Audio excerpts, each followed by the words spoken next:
Hello students, welcome back to my channel. Vishal Gupta आपका teacher. कैसे हो आप सब स्टूडेंट्स? क्लास 11 के बहुत सारे बच्चे डेस्परेट थे कि सर आप प्रैक्टिकल्स कब स्टार्ट कराओगे। तो बच्चों पहले 4 चैप्टर थ्योरेटिकली होने के बाद मेरे चैनल पे वीडियोस पे अवेलेबल हैं, आप वहाँ से वो चारों चैप्टर्स कंप्लीट कर लीजिए, क्योंकि वो बेस था, उसके बिना हम प्रैक्टिकल्स नहीं कर सकते थे, नहीं कर पाते, रादर आप लोगों के लिए समझने में थोड़ा मुश्किल हो जाता। तो चलिए आज से हम स्टार्ट कर रहे हैं chapter number 5 accounting equation. Don't worry, आपके पास किस ऑथर की बुक है, एनसीईआरटी की बुक है या प्राइवेट पब्लिशर की बुक है, कोई फ़र्क नहीं पड़ता। मैं आज आपको इस वीडियो में बेसिक कंसेप्ट सिखाऊंगा कि अकाउंटिंग इक्वेशन कैसे बनाते हैं। ठीक है बच्चों, अकाउंटिंग इक्वेशन में सबसे पहले हमारे पास क्या आएगा बच्चों? अकाउंटिंग इक्वेशन जब आपने अभी तक देखा होगा यदि, तो वो क्या होता है, A = L+C। मतलब यहाँ पे हमारे पास assets are equal to liability plus capital आएगा। तो मैं यहाँ पे क्वेश्चन कैसे सॉल्व करते हैं वो बताता हूँ। यहाँ पे हम लिखेंगे सीरियल नंबर, यहाँ पे आएगा ट्रांजैक्शन, ठीक है बच्चों, यहाँ आ जाएगा ट्रांजैक्शन, ओके, और ये आ जाएगा आपका एसेट साइड और ये लाइबिलिटी, यहाँ आ जाएगा एसेट साइड, ठीक है जी, और ये आएगा लायबिलिटी और प्लस कैपिटल, ठीक है बच्चों। तो यहाँ पे सबसे पहले हम बात करते हैं ट्रांजैक्शन नंबर 1, जो कि हमेशा आपको पता है मैक्सिमम क्वेश्चन में, +1 के मैक्सिमम क्वेश्चन में शुरुआत कहाँ से होगी? Business commenced with cash as capital, ठीक है बच्चों। तो मैं भी पहले अब आपको वही ट्रांजैक्शन लिख के दे रहा हूँ। नाम ले लेते हैं एक, Rohan started business with cash, ठीक है बच्चों, विद कैश। तो कैश में हम यहाँ पे एसेट एक हमारी कैश आ जाएगी और is equal to liability plus capital, तो हमारे पास गिवन ही है। तो ठीक है, कैश लाया वो 50,000, वो क्या लाया बच्चों? कैश 50,000। तो अकाउंटिंग इक्वेशन, जैसा कि अभी तक आप लोगों ने भी पढ़ा है कि हम हर ट्रांजैक्शन के 2 एस्पेक्ट रिकॉर्ड करते हैं, one is debit and another is credit. तो इसके भी 2 एस्पेक्ट रिकॉर्ड होंगे, क्योंकि एसेट तो हमारी डेबिट साइड होती है, एसेट कौन सी साइड होती है? डेबिट साइड, और लाइबिलिटी प्लस कैपिटल हमारी क्रेडिट साइड होती है, और ये दोनों सेम रहनी चाहिए। तो इसका मतलब ये किसके बराबर आ गया? यहाँ पे हम लिख लेंगे 50,000, क्योंकि लाइबिलिटी तो कोई नहीं है, जितना कैश आया वो कैपिटल के फॉर्म में रह गया हमारे पास बिजनेस में। तो यहाँ पे मैं लाइन लगा दूंगा और यहाँ पे हम लिखेंगे इक्वेशन। ये इक्वेशन मेरी बन गई यहाँ पे 50,000, ठीक है, इज इक्वल टू 50,000, ठीक है बच्चों। ये तो 0 ही था, ये 50,000 आ गया, ठीक है जी। चलो सेकंड बात करते हैं, सेकंड ट्रांजैक्शन लेते हैं। ही डिपॉजिटेड ₹10,000 इन बैंक, ठीक है बच्चों। ये बैंक में उसने पैसा जमा कराया, ठीक है जी, बैंक में उसने पैसा जमा कराया, तो बैंक भी तो एक अनदर एसेट बन जाएगी ना। तो यहाँ पे हम क्या करेंगे?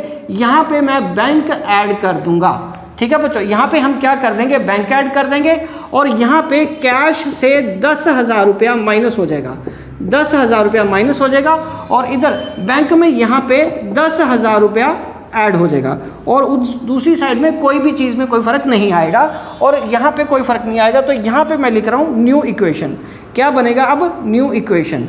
न्यू इक्वेशन कितने की बन गई? यहाँ पे आ गया 40,000 और यहाँ पे आ गया 10,000, ठीक है जी, और यहाँ पे क्या आ गया? 0 + 50,000। तो अगेन हमारी इक्वेशन टैली होगी। हर इक्वेशन के बाद आपको चेक करना पड़ेगा ट्रांजैक्शन कंप्लीट होने के बाद कि इक्वेशन टैली हो रही है या नहीं हो रही। 50,000 आर इक्वल टू 50,000, ठीक है बच्चों। तो चलिए अब हम आगे बढ़ते हैं। हमारे पास हमने खरीदा फर्नीचर, फर्नीचर परचेज्ड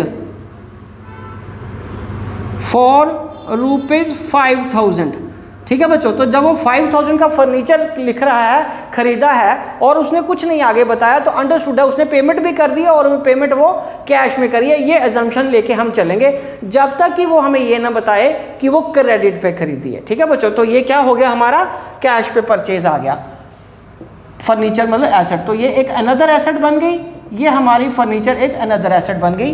तो यहाँ फर्नीचर में मैं यहाँ पे क्या करूँगा? 5,000 रुपया ऐड कर दूंगा, ओके जी, और यहाँ पे क्या करेंगे? फर्नीचर का 5,000 रुपया लेस हो जाएगा, राइट स्टूडेंट्स। तो यहाँ पे फिर हमारी न्यू इक्वेशन बन जाएगी, राइट हो। तो ये हमारी न्यू इक्वेशन बन गई।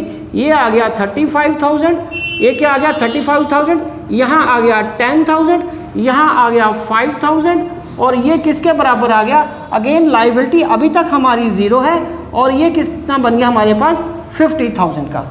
ठीक है बच्चों, आप इतनी 3 ट्रांजैक्शंस को पहले आज समझने की कोशिश करो, बाकी फिर हम नेक्स्ट वीडियो में करेंगे, आराम से करेंगे। मैं आपको एक ही बार में सारा कुछ नहीं करवाऊंगा ताकि आपको दिक्कत ना हो। ठीक है जी, आप पहले इन 3 ट्रांजैक्शंस को अंडरस्टैंड करिए। रोहन स्टार्टेड बिजनेस, आपकी बुक में कोई भी हो सकता है, नाम ही लिखा होगा, सोहन लिखा होगा, राम बाबू, श्याम बाबू, कुछ भी लिखा होगा। आपको सिर्फ ये करना है, रोहन ने बिजनेस स्टार्ट किया विद कैश, तो 50,000 कैश में आएगा और 50,000 कैपिटल में आएगा, और उसके बाद इक्वेशन मिला लेनी है आपने। फिर ही डिपॉजिटेड ₹10,000 इन बैंक, कैश कम हो जाएगा आपका और बैंक में पैसा बढ़ जाएगा, और इस वाली साइड में कुछ भी नहीं रहेगा, उसको ब्लैंक रहने देना है। ज़्यादा जीरोज लगाओगे तो आप खुद कंबरसम कर दोगे अपनी शीट को, उसका कोई फ़ायदा नहीं है।